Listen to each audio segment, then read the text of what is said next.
일단 증인 출석하신 것 같으니까요. 일단 증인 신문부터 먼저 좀 순서상 진행하겠습니다. 혹시 뭐 지난길 저희 신원식 정진석 증인 신문 이루어졌고 증거 체부 관련된 부분 좀 일부 조금 정리한 부분이 있고 검사님한테 그때까지 지난 그 전전길에 채택됐던 증거 제출 받고 그렇게 해서 증거 조사까지 일부 마쳤습니다. 혹시 지난길 진행된 거에 대해서 이견 있으신 분 있으시면 지금 말씀하시죠. 네, 없습니다. 특별한 건 없으시고요. 예. 그럼 증인 앞으로 나오실까요?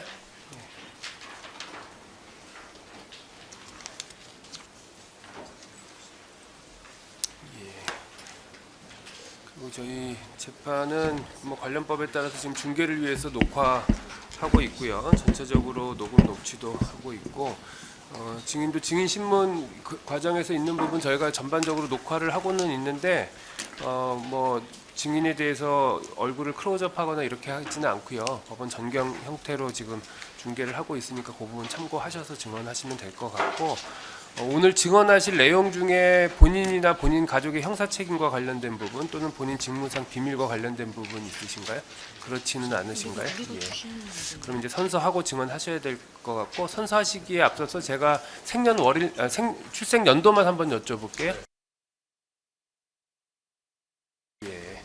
그러시고 자 그러면 일단은 신분증 받으시고 선서하시죠. 선서 양심에 따라 숨김과 보탬이 없이 사실 그대로 말하고 만일 거짓말이 있으면 위증의 벌을 받기로 맹세합니다. 증인 조태열. 예, 자리에 앉으시고요. 사인을. 그리고 말씀하시는 내용은 뭐 중계와는 또 상관없이 기본적으로 녹음 녹취해서 그 부분 저희가 증거로 사용할 거거든요. 네. 그래서 지금 녹음 명하고요. 지금 말씀하실 때 이 앞에 있는 마이크 지금처럼 좀 입에 가까이 대시고 방향 맞춰서 말씀해 주십시오. 그러면 조태열 증인은 어느 쪽에서 먼저 주신문을 하시나요? 일단 검찰 신청 증인으로 하나요? 아니면 뭐 피고인 측 증인으로 하시나요? 어떻게 진행하실까요? 피고인 측 신청 증인으로 저희 그럴까요? 예. 그러면 피고인 측 신청 증인으로 해서 피고인 네. 먼저 변호인 주신문 시작하시죠. 네. 저희가 그 전반적인 내용을 한 세 쪽 정도 이렇게 물어보고 그 다음에 또 준비된 또 내용에 따라서 물어보도록 번거롭게 돼서 죄송합니다. 그 장관님 이제 오늘 법정에서 증언하시기 때문에 증인이라고 호칭을 하겠습니다. 그리고 전 행안부 장관은 피고인이라고 호칭을 하고요. 주로 제가 이제 물어보는 지금 내용은 한덕수 전 총리에 대한 그 재판에서 그 증인께서 진술하셨던 조서를 좀 보여드리면서 기억을 한번 상기시켜 보도록 하겠습니다.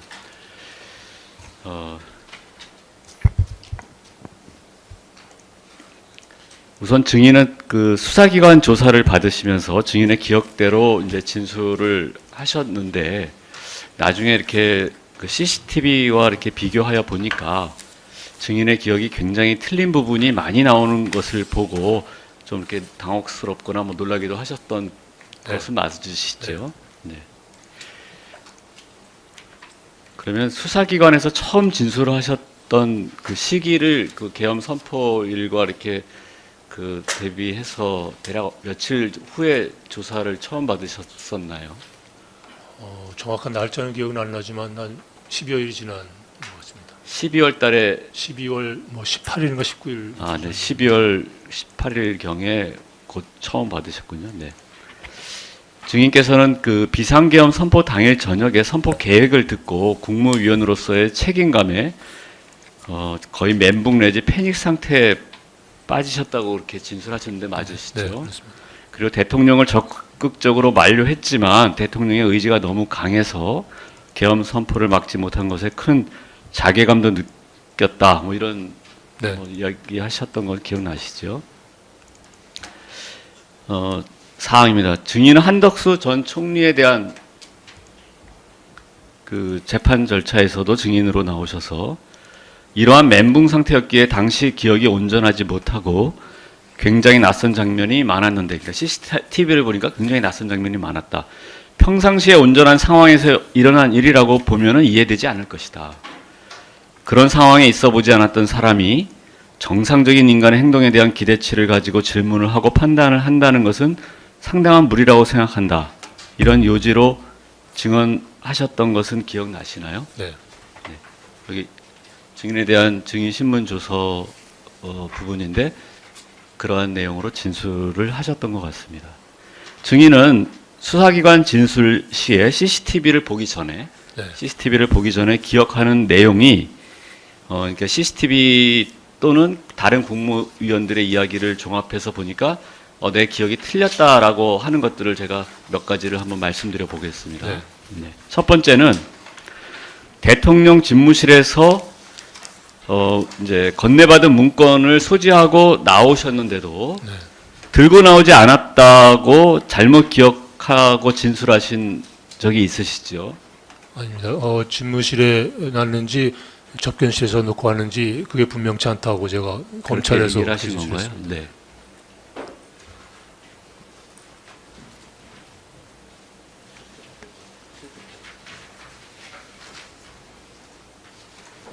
위에 부분.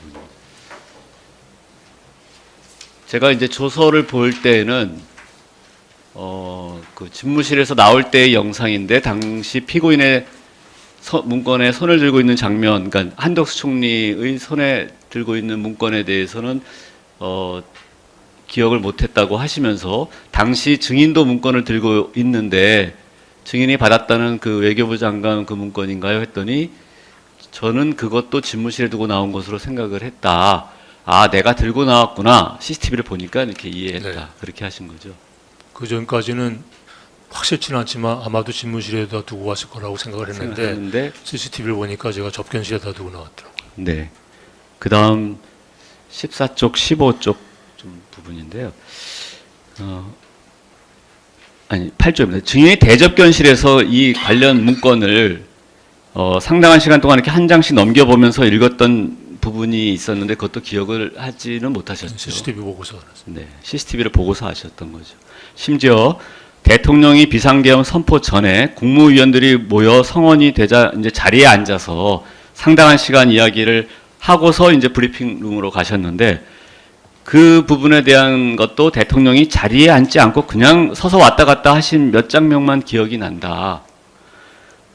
곧바로 그냥 계엄 선포하러 내려간 것으로 뭐 생각한다. 뭐 이렇게 기억이 그 부분조차도 조금 그 부분은 비상계엄 선포하러 브리핑룸으로 가시기 직전에 제가 일어나서 다시 한번 말씀을 드리고 곧바로 나가신 거로 저는 기억을 하고 있었습니다. 근데 나중에 보니까 그 직후에 앉으셔서 한 2분 정도 얘기하고 가신 이야기하셨던 거로. 거. 네.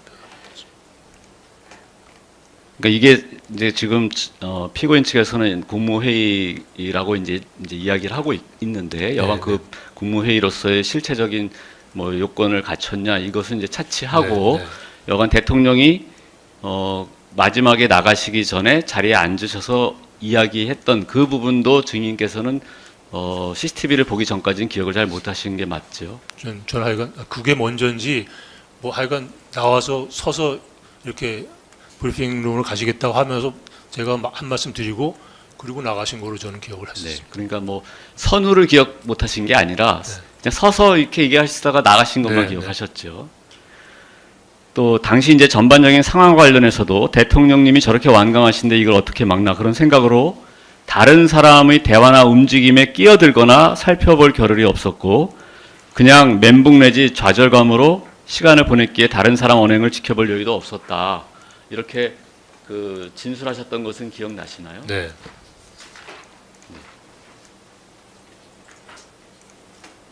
조서에도 보면 그런 취지로 되어 있습니다. 그다음 그 오영주 장관이 증인의 그 외교부 후배가 되는 거예요. 네. 네. 그래서 다른 국무위원들보다는 조금 더 가까우신 네. 관계가 맞나요? 그 오영주 장관이 사석에서 증인에게 네. 증인이 발언하신 내용이 그 아마도 대통령이 앉아 있는 그 국무회의 자리로 보여집니다. 왜냐하면 오영주 장관이 오자마자 얼마 안 있다가 대통령이 이제 얘기하시고 가셨기 때문에 네. 증인께서 하신 이야기로 또 무슨 70년 성취가 무너진다는 이야기를 증인이 앉아서 하셨다.